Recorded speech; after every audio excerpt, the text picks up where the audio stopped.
اكتر ناس بتعيش في دوامه من الافكار السلبيه، بيطلع من نقره يخش في حفره، هم الناس اللي قاعدين في البيت، اللي هم الناس اللي بيقضوا وقتهم كله في البيت.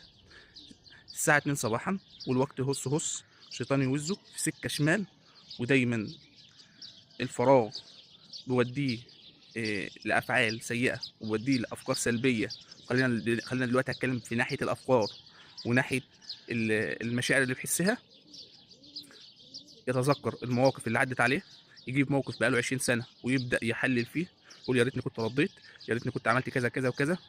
طول الليل وطول اليوم قاعد باصص في السقف، بيحلل السقف بتاعه بيبصص في الباب، يشوف النور اللي داخل والنور اللي طالع. تمام.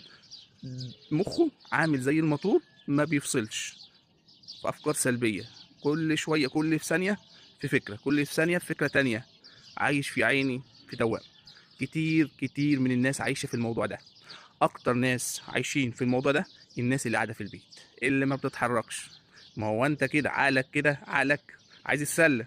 عقلك طول ما هو فاضي بيتسلى، يعمل لك ايه؟ يشغل لك الاسطوانه المشروخه بتاعته، يبدا يجيب لك مواقف حصلت بقالها سنين، يجيب لك مواقف حصلت النهارده، يبدا يفكرك في المستقبل، تبدا انت تخاف، تبدا تحس بالحزن.